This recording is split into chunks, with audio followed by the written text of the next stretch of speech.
क्या बिटकॉइन दुनिया का सबसे बड़ा फाइनेंशियल रिवॉल्यूशन है या एक डिजिटल गैम्बल है जो किसी भी दिन तबाह हो सकता है? और सबसे बड़ी बात, ये सतोशी नाकामोटो कौन है? आपने सतोशी नाकामोटो के बारे में जरूर सुना होगा, कहीं ना कहीं यानी तो कहीं पढ़ा होगा। बिटकॉइन एक डिजिटल करेंसी है जो गवर्नमेंट के बिना चलाई गई और जिसे दुनिया भर के इन्वेस्टर्स और गवर्नमेंट ने हिला के रख दिया। लेकिन इस कहानी में सक्सेस, ग्रीड, मिस्ट्री और फ्रॉड सब कुछ है।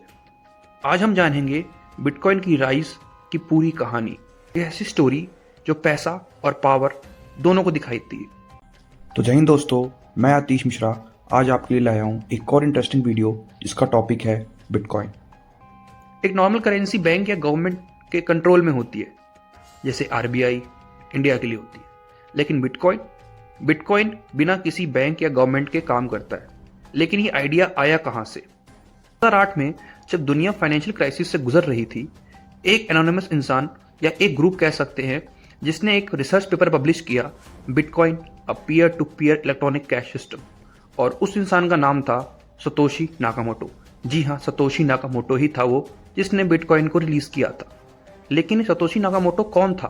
कोई इंसान, एक ग्रुप या एक सीक्रेट ऑर्गेनाइजेशन? आज तक कोई नहीं जानता है कि सतोशी का असली नाम क्या था। लेकिन जो सिस्टम उसने बनाया, उसने दुनिया का फाइनेंस सिस्टम ही हमेशा के लिए बदल दिया। 2009 में जब सतोशी नाकामोटो ने पहली बार बिटकॉइन का कोड रिलीज किया और माइनिंग शुरू हो गई, लेकिन उस वक्त बिटकॉइन की कोई कीमत नहीं थी। फिर एक दिन आया 22 मई 2010, जब बिटकॉइन की हिस्ट्री में पिज़्ज़ा डे के नाम से जाना जाता है। एक प्रोग्रामर जिसका नाम था लेज़लो हैंगियट्स ने एक फोरम पर लिखा, मैं 10,000 बिटकॉइंस के बदले कोई 2 पिज़्ज़ा खरीद के दे सकता है। एक आदमी ने यह ऑफर एक्सेप्ट किया और पहली बार बिटकॉइन से कोई रियल वर्ल्ड में ट्रांजैक्शन हुआ।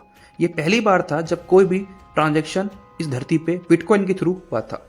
लेकिन आज सोचिए, उस 10,000 बिटकॉइन की क्या कीमत होगी जब आज एक बिटकॉइन की कीमत करीब 1 करोड़ है।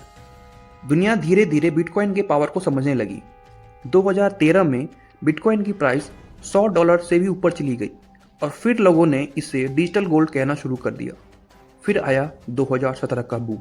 बिटकॉइन ने हिस्ट्री में पहली बार $20,000 को टच किया। हर कोई बिटकॉइन में पैसा डालने को राजी हो गया।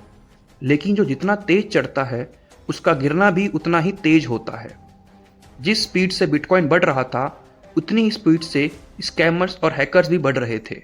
2014 में एक एक्सचेंज mt.gox हैक हो गया और $450 मिलियन के बिटकॉइंस खो गए।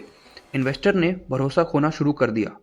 2018 में बिटकॉइन क्रैश हो गया और $20,000 से $3,000 तक गिर गया। जी हाँ, $3,000 तक। ये समझ लो करीब करीब 85-80% का लॉस।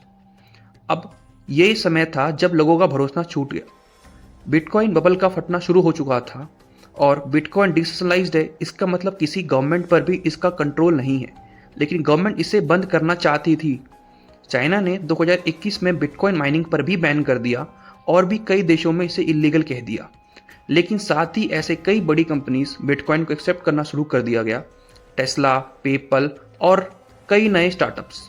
बिटकॉइन हर समय एक नया सफर पर निकलता रहा, कभी गिरा कभी चढ़ता। आज भी बिटकॉइन मिस्ट्री बना हुआ है। क्या ये एक फ्यूचर करेंसी बनेगी जो दुनिया के फाइनेंशियल सिस्टम को रिप्लेस करेगी, या एक गैम्बल ही है ये जो कभी कोलैप्स हो जाएगा? और सबसे बड़ा सवाल, क्या सतोशी नाकामोटो कभी वापस आएंगे? क्योंकि बिटकॉइन का सबसे बड़ा पार्ट जो है वो सतोशी नाकामोटो ही होल्ड करते हैं। तो क्या वो कभी वापस आएंगे? बिटकॉइन दुनिया का सबसे बड़ा रहस्य है और ऐसी करेंसी है जो गवर्नमेंट से परे है, जो बैंक्स के बिना चल सकती है, जो फाइनेंशियल सिस्टम को रिवोल्यूशन में बदल सकती है। आज दुनिया डिजिटलाइज हो रही है और कई देश कई चीज़ों को अपना रहे हैं। क्या ये भी ऐसा समय आएगा जब बिटकॉइन से ही हम ट्रांजेक्शन किया करेंगे और बाकी करेंसीज को लोग पीछे छोड़ देंगे? मुझे तो नहीं लगता है ऐसा। बट जब डिजिटलाइजेशन इतना आगे बढ़ रहा है, आज एक बिटकॉइन 1 करोड़ से भी महंगी चल रही है, तो ज़रूर बड़े बड़े इन्वेस्टर्स की ध्यान होगी इस पे। एक अब नाम जानते होंगे, इलॉन मस्क का भी इस करेंसी पे ध्यान है। तो क्या ये एक डिजिटल बबल है या एक रियलिटी है, ये तो हम नहीं बता सकते हैं। पर ये ज़रूर कह सकते हैं कि जिसने बिटकॉइन में 2010 में पैसा लगाया होगा, आज वो ज़रूर खुश होगा। तो अपनी राय हमें कमेंट में ज़रूर बताएं और ये कहानी पसंद आई या नहीं आई दोनों कमेंट में ज़रूर लिखिएगा। अगर वीडियो अच्छी लगी हो तो वीडियो को लाइक शेयर जरूर करिएगा। Thanks for watching.